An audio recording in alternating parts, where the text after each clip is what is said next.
5000 साल पुराना घर जहाँ उन्होंने अपना बचपन बिताया था। भगवान श्री कृष्ण का यह घर नंदेश्वर पर्वत नंदगांव में स्थित है। जैसे ही आप इस भवन में प्रवेश करोगे तब आपको वहाँ 2 हवे दिखेंगे, जिन्हें उस वक्त दरवाजे पर इसलिए रखा जाता था ताकि भगवान श्री कृष्ण डर के मारे कहीं बाहर नहीं जाएं। इस भवन में और अंदर जाने पर आपको भगवान श्री कृष्ण, बलराम, राधा व नंद बाबा और यशोदा माता की मूर्तियां देखने को मिलेगी। ये भवन बहुत पुराना होने के कारण आज इसकी हालत एक खंडर के जैसी हो चुकी है। इस जगह पर भगवान श्री कृष्ण और उनके दोस्त माखन चुरा कर खाया करते थे और यहीं पर माखन की मटकी लटकी होती थी। और ये वही रसोई घर है जहाँ पर माता यशोदा खाना पकाया करती थी। और ये है काल कोठरी। जब भगवान श्री कृष्ण बहुत ज्यादा शरारतें करते थे तब माता यशोदा उन्हें इस काल कोठरी में बांध देती थी। और दोस्तों, इसके साथ इसी जगह पर हजारों साल पुराना एक पेड़ भी है जिसे बार बार काटे जाने पर भी वह उगता ही जाता है। दोस्तों, भगवान श्री कृष्ण के सच्चे भक्त कमेंट में जय श्री कृष्णा जरूर लिखें। एक बार भगवान श्री कृष्ण ने गाय से पूछा कि मैंने आपको सींग दिए ताकि आप अपनी रक्षा कर सको, लेकिन आप तो कभी किसी को मारते ही नहीं। तब गाय माता ने कहा है, कान्हा, एक बार जब पूतना नाम की राक्षसी ने तुम्हें अपना विषैला दूध पिलाया था तब भी आपने उसे अपनी माँ की उपमा दी थी। ये मनुष्य तो रोज ही मेरा दूध पीते हैं। ये भले ही मुझे माँ ना माने, लेकिन मैं इन सभी को अपना बच्चा मानती हूँ। भला मैं इन्हें कैसे मार सकती हूँ? ये सुनकर भगवान श्री कृष्ण की आंखों में आंसू आ गए। तब भगवान श्री कृष्ण ने कहा है, गौ माता, आप महान हो। मैं चाहे किसी भी लोक में रहूं, लेकिन तुम्हारी रक्षा के लिए हमेशा आता रहूंगा, क्योंकि इस धरती पर सिर्फ एक तुम ही हो जो मारने वाले को भी अपना पुत्र समझती हो। दोस्तों, कमेंट में जय श्री कृष्णा, जय गौ माता अवश्य लिखें।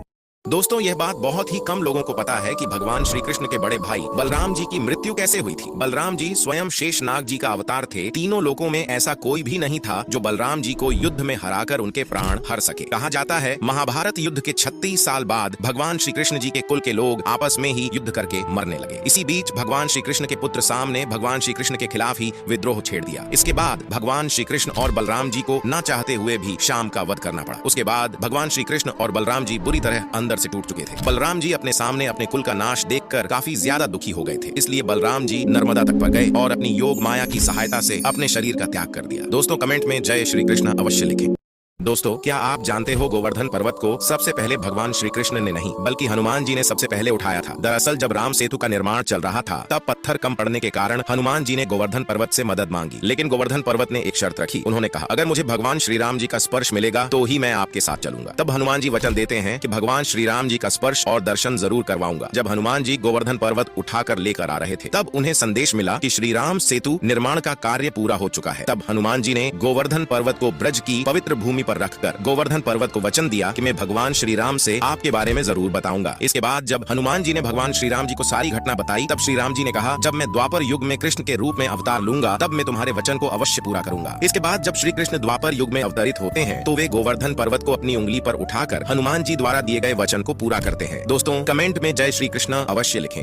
भगवान श्री कृष्ण पहली बार कब रोए थे? दोस्तों, भगवान श्री कृष्ण द्वापर युग में सिर्फ 2 बार ही रोए थे। भगवान श्री कृष्ण पहली बार राधा रानी की मृत्यु पर रोए थे। दोस्तों, कहा जाता है कि राधा रानी ने अपने अंतिम समय में भगवान श्री कृष्ण को बांसुरी बजाने को कहा था, तो भगवान श्री कृष्ण ने लगातार बांसुरी बजाई। उसके बाद राधा रानी देवलोक चली गई तो भगवान श्री कृष्ण बहुत ज्यादा दुखी हो गए और रोने लगे। और उसके बाद भगवान श्री कृष्ण ने बांसुरी भी तोड़ दी और आज तक कभी नहीं बजाई। भगवान श्री कृष्ण दूसरी बार द्रौपदी के चीरहरण पर रोए थे। कहते हैं कि जब द्रौपदी का चीरहरण हो रहा था तब भगवान श्री कृष्ण अपनी दिव्य आंखों से सब कुछ देख रहे थे, लेकिन तब भगवान श्री कृष्ण कुछ कर नहीं सकते थे, क्योंकि द्रौपदी का चीरहरण नहीं होता तो नवयुग की स्थापना नहीं हो पाती, जिससे महाभारत युद्ध नहीं होता और किसी भी पापी का